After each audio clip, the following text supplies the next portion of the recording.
भगवान श्री कृष्ण कहते हैं कि जिसे भी प्रेम करो उसे भी पूरी तरह से मत बताओ। सामने वाले को जिस दिन खुद समझ आ जाएगा कि आप उनसे बेहद प्रेम करते हो, तो वो उस दिन से उस रिश्ते में जरा सी भी कोशिश करना बंद कर देंगे और वो सिर्फ तुम्हारा ही फायदा उठाएंगे। ये कड़वा है मगर सच है कि सच्चा प्रेम आपकी इज्जत की धज्जियां उड़ा देता है, मगर आप टूटेंगे जरूर और आपको उसी में आनंद व ज्ञान की अनुभूति भी होगी।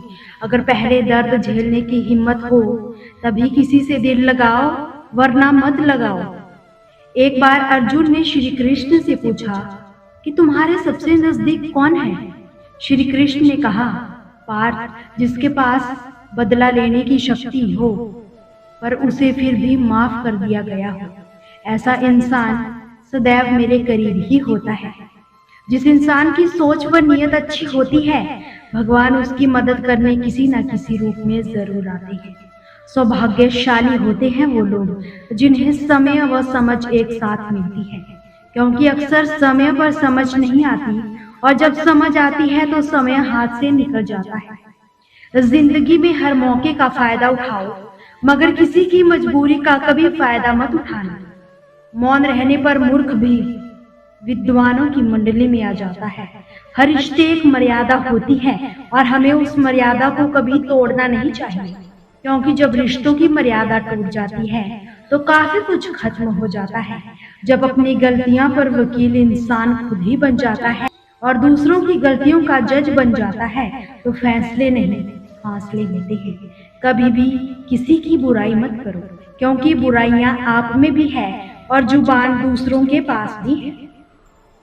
सच्चा स्नेह करने वाला आपको बुरा बोल सकता है पर कभी भी आपका बुरा नहीं कर सकता, क्योंकि उसकी नाराजगी में भी आपकी फिक्र, दिल में आपके प्रति सच्चा स्नेह छिपा होता है। ये सत्य है कि लोग अकेलेपन से डरते हैं, परंतु ये भी सत्य है कि कई लोग अकेलेपन में ही सुधरते हैं। अगर हर कोई आपसे बेहद खुश है तो निश्चित है आपने जीवन में काफी समझौते किए होंगे, और अगर आप खुश हैं तो यह भी सच है कि आपने भी लोगों की बहुत सी गलतियों को नजरअंदाज किया ही होगा। शरीर तो एक दिन छूट ही जाएगा, इसके साथ ही इससे जुड़े सगे संबंधी, धन सब यही छूट जाएगा। इसीलिए ये सब तो माया है, साथ केवल आपके कर्म व भक्ति ही जाएंगे। मनुष्य कितना ही गोरा क्यों ना हो, परंतु उसकी परछाई सदैव काली ही होती है। मैं श्रेष्ठ हूँ, ये आत्मविश्वास है, लेकिन मैं ही श्रेष्ठ हूँ, ये अहंकार है। इच्छा पूर्ण होती है तो क्रोध बढ़ता है, पूरी नहीं होती तो लोभ बढ़ता है। इसलिए जीवन में हर परिस्थिति में धैर्य बनाए रखना ही श्रेष्ठता है। और जीवन में ऊंचा उड़ने के लिए पंखों की जरूरत तो केवल पक्षियों को ही पड़ती है। मनुष्य तो जितनी विनम्रता से झुकता है उतना ही ऊंचा उठता है। जीवन में कभी भी निराश मत होना, क्या पता कल ही वो दिन हो जिसका तुम्हें बरसों से इंतजार था। समझदार जब संबंध निभाना बंद कर दे तो समझ लो कि उसके दिल को कहीं ना कहीं ठेस जरूर पहुंची है।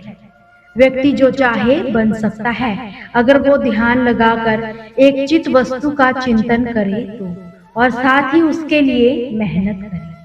बुद्धि को छोड़कर भावनाओं में बहने वाले जीवन में मूर्ख बनकर ही रह जाते हैं, क्योंकि भावनाएं ही हमें ज्यादातर बेतुकी चीजों की ओर ले जाती है। इसलिए बुद्धि के हिसाब से ही कार्य करें, भावनाओं के हिसाब से नहीं।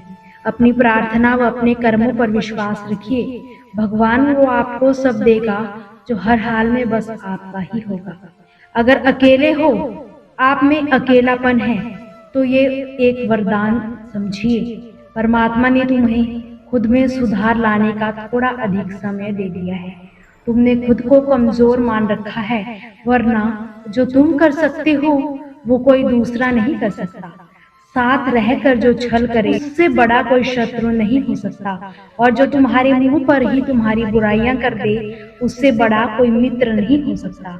सहारे इंसान को खोखला कर देते हैं और उम्मीदें कमजोर कर देती है। अपनी ताकत के बल पर जीना शुरू कीजिए। आपका खुद से अच्छा साथी व हमदर्द और कोई भी नहीं हो सकता। यदि किसी काम को करने में डर लगे तो याद रखना, ये संकेत है कि आपका काम वाकई में बहादुरी से पूर्ण है। जिंदगी में जितनी उम्मीद करेंगे उतनी ही निराशा हाथ लगेगी। कर्म में विश्वास रखिए, आपको अपनी अपेक्षाओं से भी अधिक मिलेगा। किसी भी बात से हिम्मत ना हारना, क्योंकि ठोकरें इंसान को चलना सिखाती है। आज आप जो भी संघर्ष कर रहे हैं वह उस ताकत को विकसित कर रहा है जिसकी आपको कल जरूरत पड़ जाएगी। दर्द आपको मजबूत बनाता है, आंसू आपको बहादुर बनाते हैं, दिल की धड़कन आपको समझदार बनाती है। इसलिए बेहतर भविष्य के लिए अतीत का धन्यवाद जरूर कीजिएगा। एक सामान्य व्यक्ति भगवान में ये सब प्रार्थना करता है कि मुझे समस्याएं मत दो, मगर एक महान व्यक्ति यही प्रार्थना करता है कि मुझे समस्याओं का सामना करने की शक्ति दो। दोस्तों, आपसे फिर मुलाकात होगी श्री कृष्ण के अनमोल विचारों के साथ। हमसे जुड़े रहने के लिए हमारे चैनल को सब्सक्राइब जरूर करें। जय श्री कृष्ण।